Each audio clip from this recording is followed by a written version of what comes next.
Jason Wielinski will be discussing cold in-place recycling. Jason is the Director of Construction Materials Research at Heritage Research Group in Brownsburg, Indiana, where he has worked for almost 13 years. Previously, he was a quality control engineer with Granite Construction. Jason is active with ARRA, the Canadian Technical Asphalt Association, and the National Asphalt Pavement Association Users Group. So I'd like to welcome Jason. I appreciate the introduction and thank you and the National Center for Pavement Preservation for inviting me to speak today and the opportunity to share some stories and some views on cold in place recycling. So let's go ahead and get started and let's talk about cold in place recycling. Start off with a picture, because in some ways a picture is worth a thousand words, right? And maybe let's take a look and ask ourselves, how might we repair a road like this?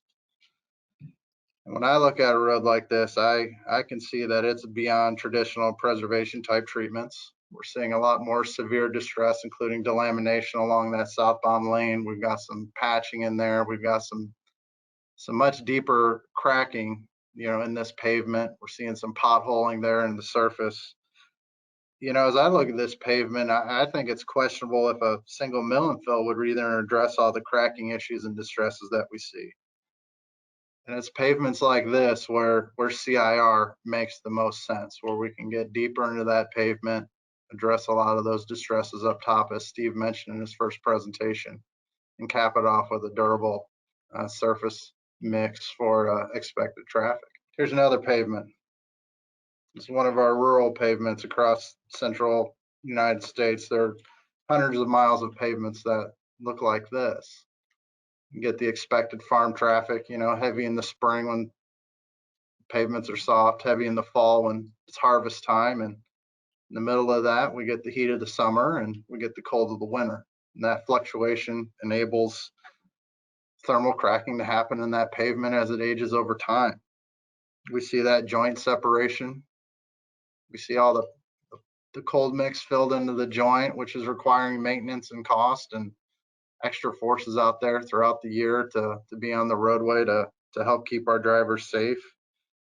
Again, we see some of those deeper potholes from moisture damage. But structurally, this pavement's still fundamentally sound. There's that good, strong aggregate base layer that Steve mentioned. There's no subgrade support issues. So again, this is where CIR is a really good application choice. And I just wanted to set the stage of a couple of really good classic examples of where this treatment makes most sense. So as I put the presentation together, a quick overview of the CIR process, I really want to focus and share the why. And the why is CIR a good tool?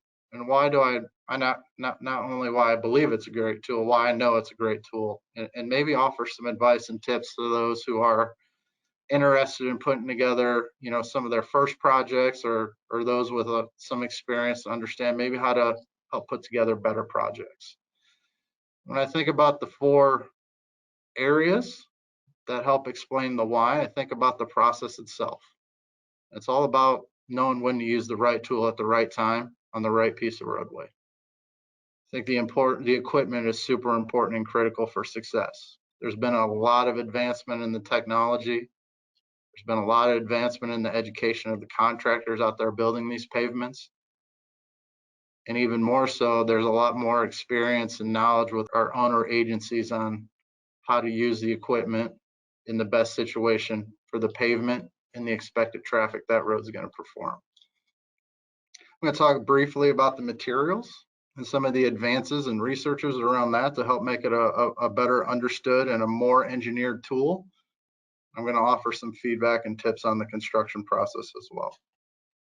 So let's go ahead and get right into it. So CIR is best suited when we are addressing distresses, cracking, potholes, stripping, as Steve mentioned earlier, that reside in the upper portion of the HMA pavement. So we're going to fix those cracks. We're going to crush all that material back together. We're going to add some glue, spread it back out, lay it back down at a thickness of 3 to 5 inches. So we're looking at a treatment that's typically deeper and can address distresses deeper than the HIR process, which was discussed. But we're still above those quality aggregate base layers, subgrades that are still functional, as well as composite pavements. Oftentimes CIR is used as a treatment over composite pavements. So that milling machine goes through, it's going to crush that material down. We're going to lay that CIR layer back right on top of where it was at with existing HMA, or as Steve mentioned, in some specific situations, we're going to lay it right back on the quality aggregate base, or potentially on top of the PCC pavement if it's a composite type situation. This is an example of a CIR single unit train, and Steve had shared a couple of different photographs of some of the different CIR equipment options that are available, the multi-unit or a single unit with the screed attached. But all in all, for the most part, the type of amount of equipment is relatively the same.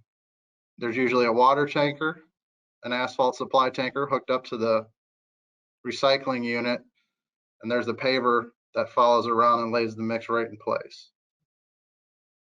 The reason why it's important for all these parts to come together, the water plays a pretty critical role in the CIR process. So it helps with the cooling in the drum, but it also helps because the water that's being added in that milling machine, it's help reducing the surface tension on that wrap as that pavement's getting cut up.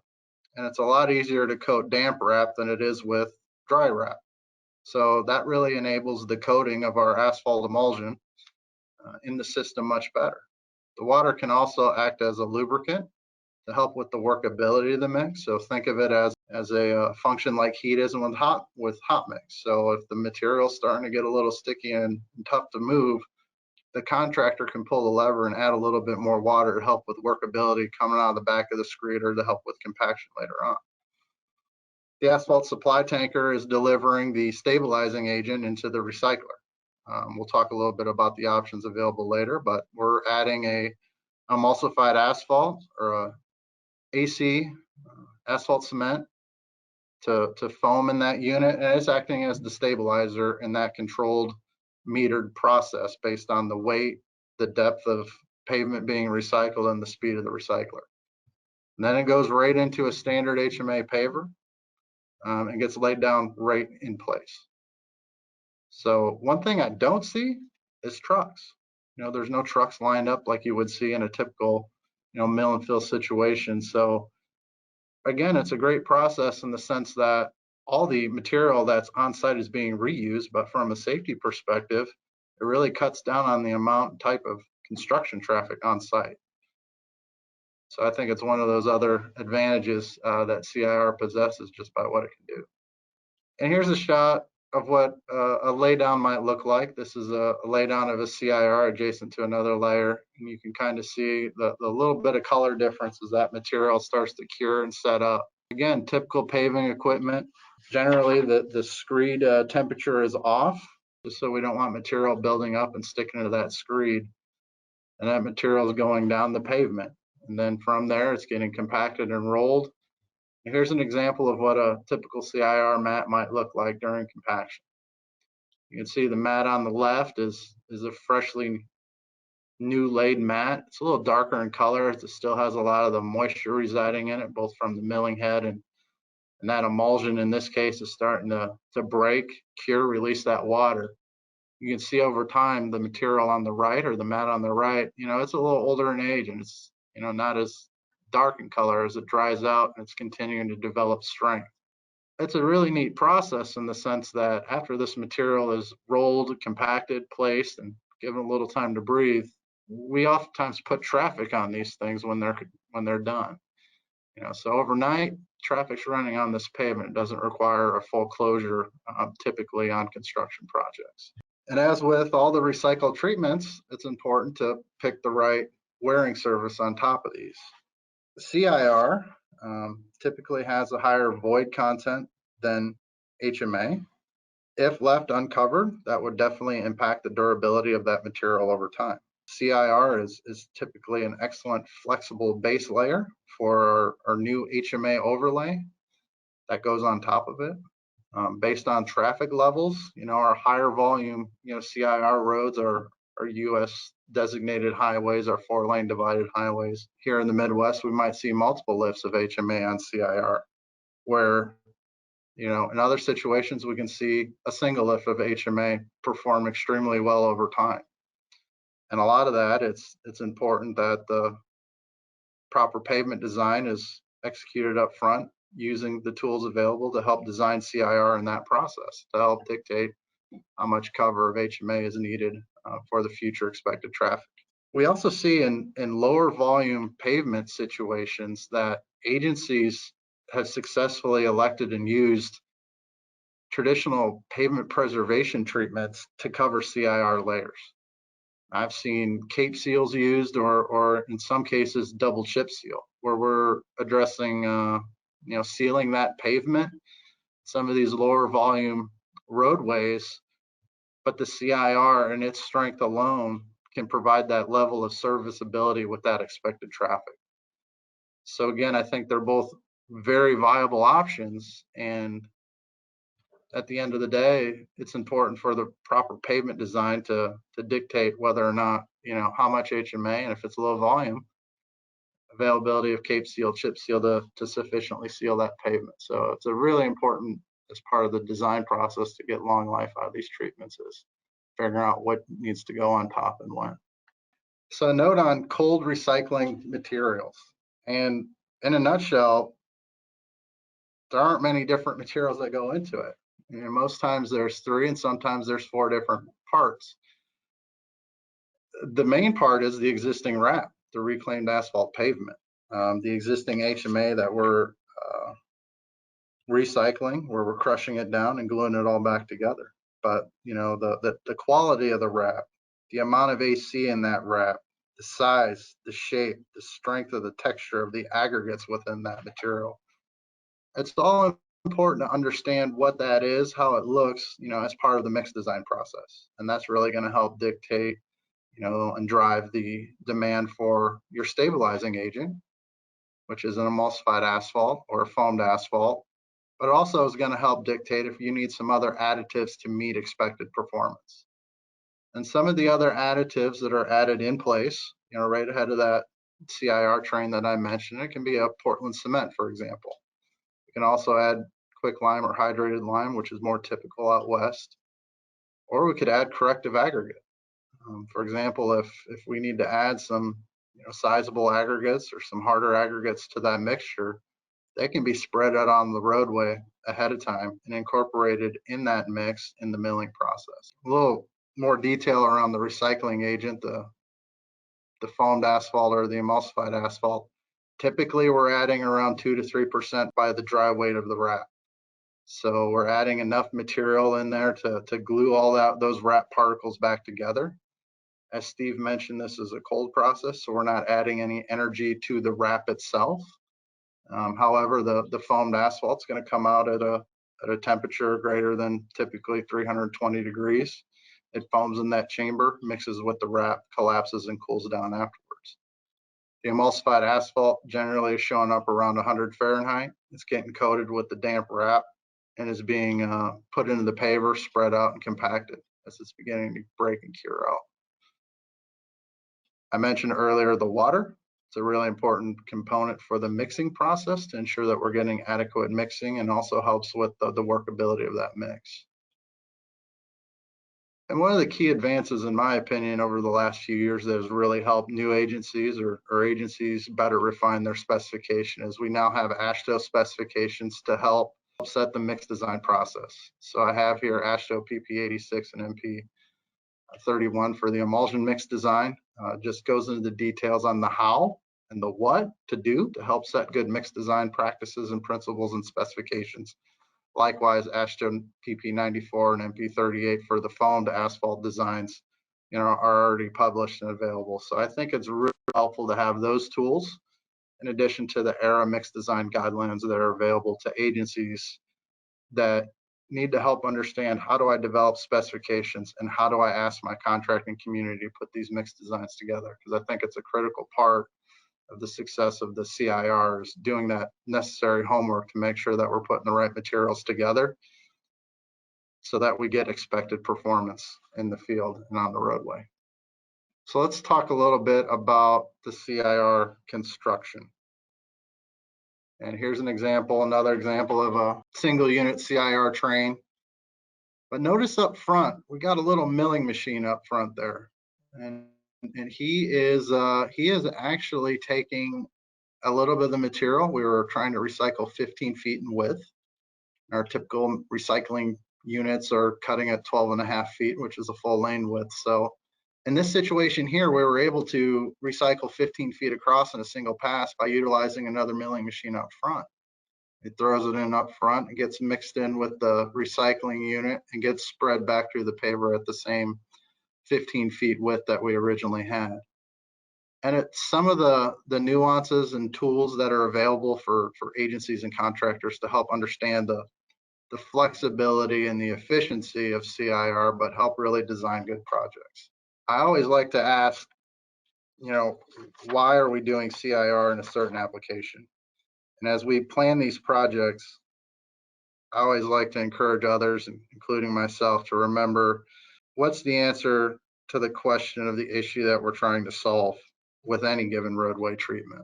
And I offer a couple of pictures of this roadway here. That was a 4-lane divided, US designated route here in Indiana that was completed some time ago. And here's an example of where, we had a severe amount of stripping and debonding and delamination under a chip seal layer. And the CIR enabled us to take all 4 inches of the asphalt pavement on top of the concrete, crush it all up, glue it back together, add some mixed additives for performance, and put it right back down without scrapping any of the material on the roadway. I find that when we do a lot of that scoping work up front, it's some of the coring up front to better understand the problems, to better understand how much material is available to recycle, what's the quality of the subgrade and the bases. That really helps with the scoping of really good projects. It helps with the execution of really good construction plans. And in the long run, it really helps with funding. Because I think when we can best use any roadway tool, it really helps us minimize the cost of any project when you think about not only the initial cost, but also the longevity of that treatment. So we're thinking about the cost per lane mile per year of service. As Steve mentioned earlier, CIR, is very cost-effective treatment compared to, other types of treatments where we're addressing the same depth of pavement distress. So the example here, in some ways, the proper treatment with traditional methods would have been a remove and replace of all 4 inches of asphalt. Whereas here we were able to do a 4-inch CIR and cap it with a 1.5 inch HMA surface. I think in this case alone, there was a 30% cost reduction using that. We put a little more structure on that roadway to boot. So I offer or think about, hey, why are we using the treatment and what does it mean for long-term performance? So in other terms of, how you build successful CIR treatments is, I think it is with any relationship, it's all about communication. I think it's critical to understand that when projects are put together, there are a lot of different, stakeholders that get involved. For the most time, with most projects that we see in our area, there's a general contractor that gets the project. The CIR contractor is generally a subcontractor to that person, and they're both in turn working for the agency. And when all the parties are aligned on the vision and the expectation, I think we have a chance for much better and successful projects. And one tool I would encourage most agencies as they either begin their first project or continue to develop their programs is to consider some sort of just-in-time training, which we use in Indiana and is one of the things that's recommended in our ERA guidelines. It's an opportunity for all the stakeholders to get together up front, talk about the process to help those who may not have seen it before better understand what to happen and what to expect. And I think it's been a great successful tool for us here, especially in Indiana, as we develop our specification and program, just to help to get everybody aligned up front. Another tool or discussion is really understanding the maintenance of traffic with this type of treatment. For example, on many 2-lane roadways, CIR contractors like to pave against traffic. And the reason they like to do that is, as they move down the roadway, they're opening up that CIR for traffic later. And if they're working against traffic, that traffic that's going around them and getting back on that mat should be able to continue to move and doesn't have to stop and sit on it. Understanding when that material is going to be opened up for traffic, direction, signage, barriers, what's good for traffic to come in and out. I think it's really important for successful projects is to understand that from all parties. I got a couple other notes for successful CIR, projects, and I think this goes being said for all roadway treatments, but a good quality control plan can go a really long way. And you can really double down with its effectiveness if you get a chance to discuss it and go through it at a just-in-time training or upfront at a pre-con. That quality control plan, in addition to a really thorough mix design completed on a thorough pavement analysis by the contractor and his mix design team, can really help understand any changes in pavements that might be encountered. It can help address issues when they arise in the field, for example, with building density or maintenance of traffic or curing. So highly recommend us all to really take the time to develop those good quality control plans and really help with that communication. Calibrated equipment is key to make sure that the agency is getting the material that they've asked for, that the contractor says they're going to put in there for the mix design.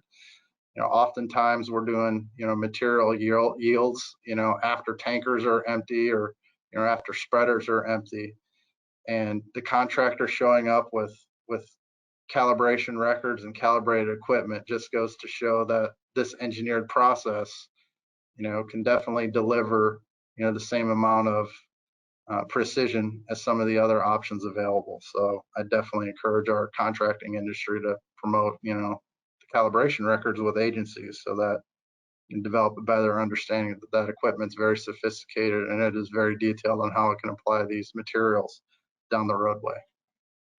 I mentioned mix design. I think it's super important to understand, those materials and what we're doing with them. Density is currently the leading quality control test right now, but there's a lot of new research being developed and being worked on, particularly by Minroad, NCAT, and the folks at Virginia Transportation Research Center. Understanding curing and when surfacing needs to be applied. As I mentioned, these things have a little bit higher void content. It might not be best, even if the material is cured, to go ahead and lay asphalt on top of it if it just took an inch of rain the day before. We want to make sure that that material is ready and the contractor understands when to put that material on top. It goes a long way for performance. So if you're planning a CIR project, good questions to ask. How about our distresses being properly diagnosed and addressed?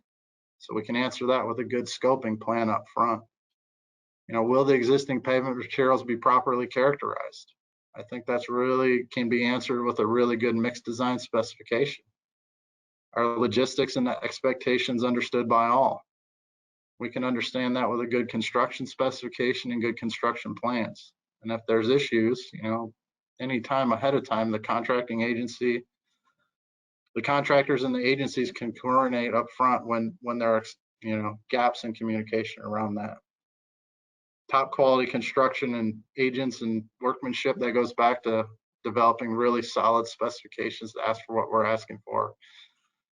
And does the pavement meet future traffic expectations? It's all about, executing a good pavement design up front, understanding how this material responds with traffic and making sure it gets the proper cover.